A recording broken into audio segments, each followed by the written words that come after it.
ঘোষণা হয়ে গেছে সাবজেল। সেনানিবাসের ভেতরে বিএসওকিউ ভবনকে সাবজেল করার নির্দেশ দিয়েছে সরকার। সেখানে রাখা হতে পারে মানবতা বিরোধী অপরাধের অভিযোগ ওঠা সেনা কর্মকর্তাদের। প্রয়োজনে কড়া নিরাপত্তায় তাদের নেওয়া হতে পারে ট্রাইব্যুনালে। তার চেয়েও বড় খবর হলো, শিগগিরই সুপ্রিম কোর্টের আপিল বিভাগে অভিযুক্ত 15 সেনা কর্মকর্তার গ্রেপ্তারি পরোয়ানা বিষয়ে আইসিটি আইন সংশোধনের বিরুদ্ধে রিট করা হবে। আইনজীবীরা বলছেন, আইসিটি অ্যাক্টের 4টি সংশোধনী বড় ধরনের আইনি চ্যালেঞ্জে পড়ে গেলে বিচার প্রক্রিয়া দীর্ঘায়িত হয়ে যেতে পারে।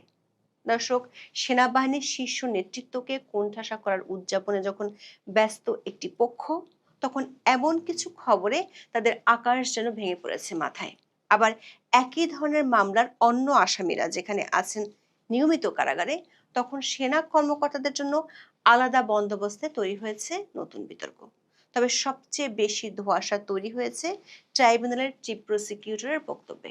তাজুল ইসলামের দাবি মেনে নিলে বলতে হবে, 15 সেনা কর্মকর্তা এখনো আছেন আইন শৃঙ্খলা বাহিনীর ধরাছোঁয়ার বাইরে। এমনকি 1 বছর ধরে ম্যাজিস্ট্রেসি পাওয়ার নিয়ে মাঠে থাকা সেনাবাহিনীর গ্রেপ্তার করার ক্ষমতা নেই বলেও অদ্ভুত যুক্তি দিয়েছেন তিনি। তার বক্তব্য অনুসারে একমাত্র পুলিশ ছাড়া কারো গ্রেপ্তার করার এখতিয়ার নেই। এমনকি আদালতের নির্দেশ ছাড়া কাউকে জেলে পাঠানোর সুযোগও নেই। সেক্ষেত্রে হেফাজতে থাকা 15 সেনা কর্মকর্তাকে পুলিশের মাধ্যমে গ্রেপ্তার দেখিয়ে ট্রাইব্যুনালে হাজির চান তিনি। সরকারের পক্ষ থেকে ক্যান্টনমেন্টে সাবজেল ঘোষণা করা হলেও সরকার অতি কাছের এই আইন কর্মকর্তার দাবি এটাও তার জানা নেই। এতে প্রশ্ন উঠেছে, কি ঘটছে পুরো বিচার প্রক্রিয়া ঘিরে? ইচ্ছে মতো আইন সংশোধন আর পছন্দ মতো আসামি করার কারণে এর মধ্যে যে বিতর্ক উঠেছে তাকে আরো জটিল হতে যাচ্ছে।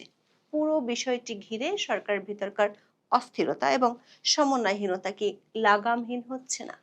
চলুন যাওয়া যাক বিশ্লেষণে।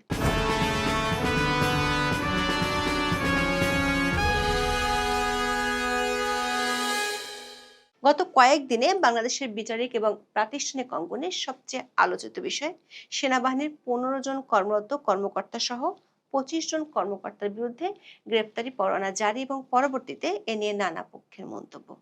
এই ঘটনাকে বাংলাদেশের ইতিহাসে কর্মরত সামরিক কর্মকর্তাদের বিরুদ্ধে বেসামরিক আদালতে মানবতা বিরোধী অপরাধের অভিযোগ আনার প্রথম ঐতিহাসিক নজির হিসেবে দেখছে।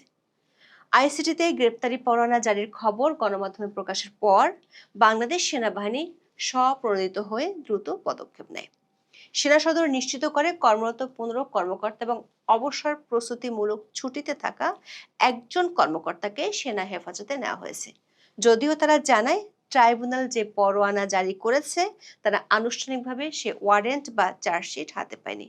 এর প্রত্যুত্তরে চিফ প্রসিকিউটর তাজুল ইসলাম তাৎক্ষণিক প্রতিক্রিয়া জানিয়ে বলেন যে, আসামিদের গ্রেপ্তার দেখানো হলে ফৌজদারি আইনের মৌলিক নীতি অনুসারে তাদের 24 ঘন্টার মধ্যে আদালতে হাজির করতে হবে।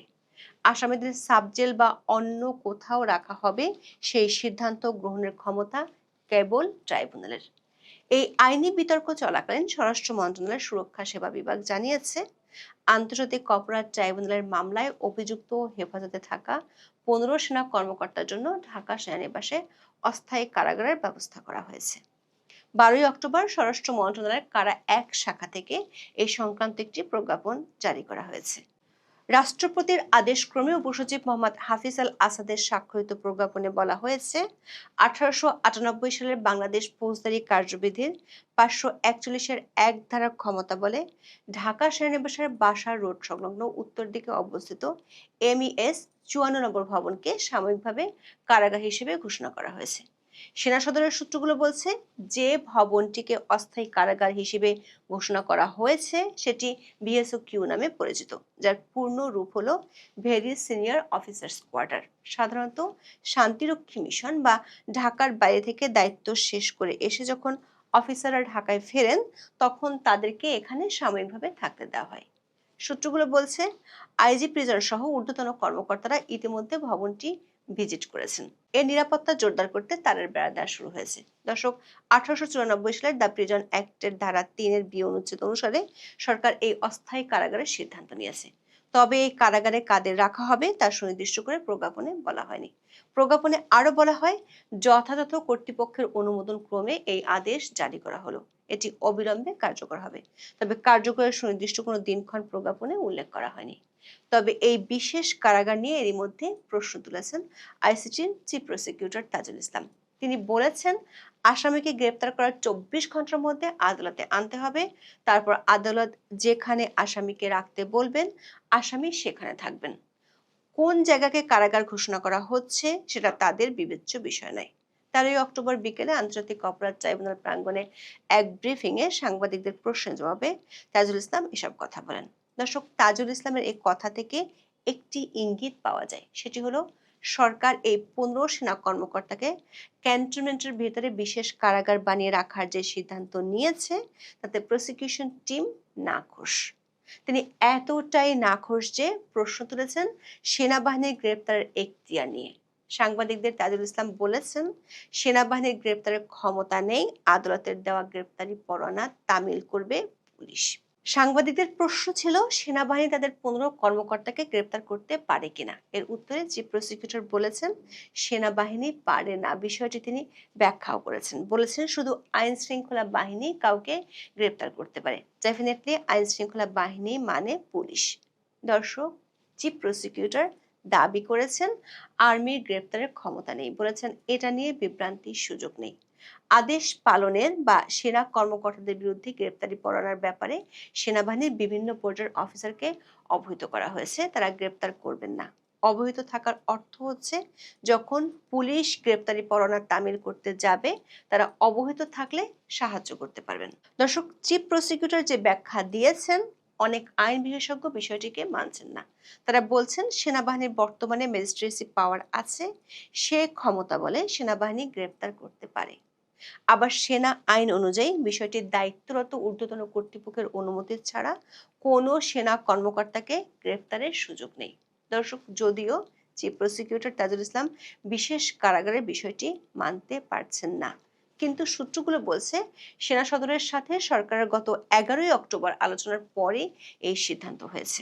দৈনিক প্রথম আলো ১২ অক্টোবর এ নিয়ে একটি খবর প্রকাশ করে। সে খবরে বলা হয়, মানবতা বিরোধী অপরাধের অভিযোগে করা ৩ মামলায় গ্রেপ্তারি পরোয়ানা জারির পর যে ১৫ কর্মকর্তাকে হেফাজতে নেওয়া হয়েছে, তাদের বিচার শেষ না হওয়া পর্যন্ত সেনাবাহিনী নিজেদের হেফাজতে রাখতে চায়। এ বিষয়ে সেনা কর্তৃপক্ষের একটা ভাবনা হচ্ছে, বিচার শেষ না হওয়া পর্যন্ত আসামি হওয়া এসব কর্মকর্তা সেনা হেফাজতে থাকবে। মামলার নির্দিষ্ট তারিখে সেনাবাহিনী এদের আন্তর্জাতিক অপরাধ ট্রাইব্যুনালে হাজির করবে। আদালতের কার্যক্রম শেষে আবার হেফাজতে নিয়ে যাবে।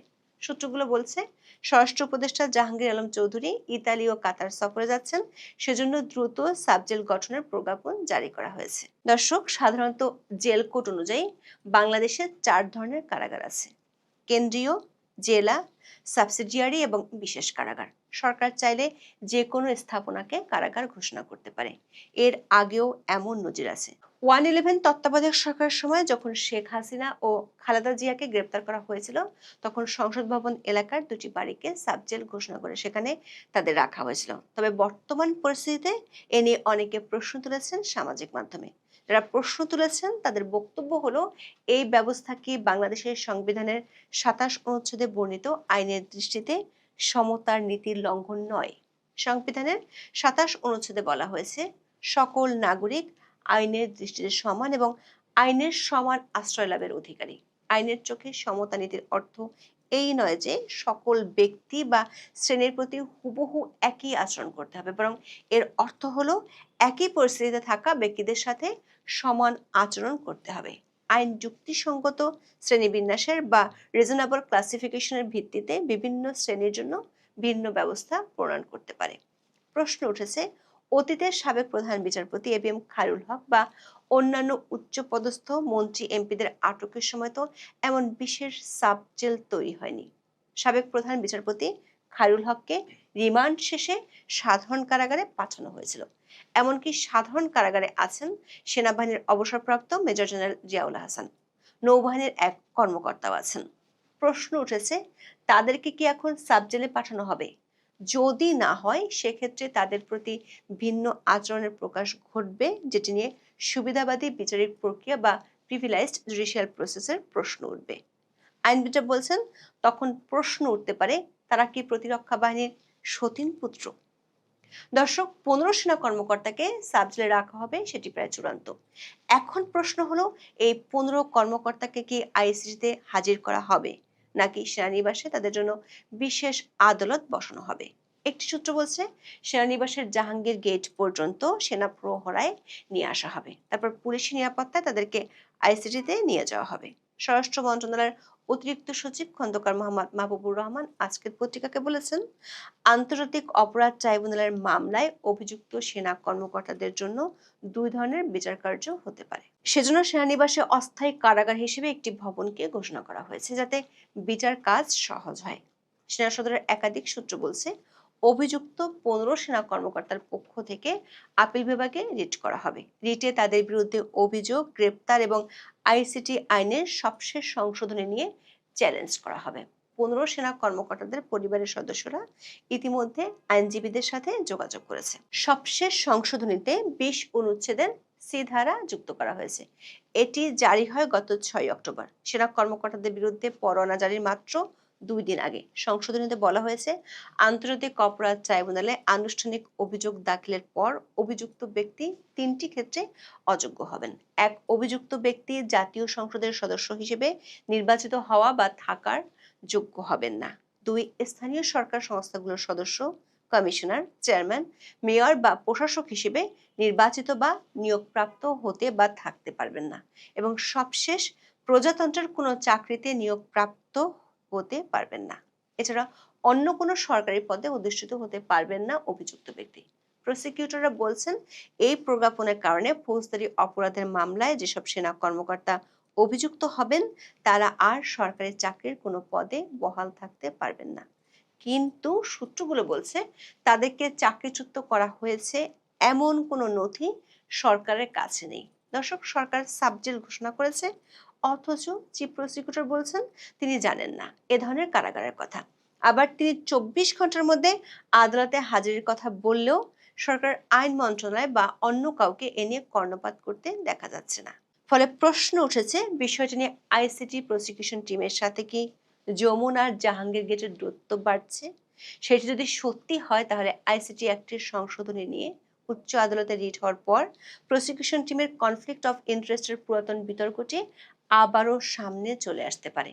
তখন অস্থিরতা ও সমন্বয়হীনতা আরও বেড়ে যাওয়ার আশঙ্কা থেকে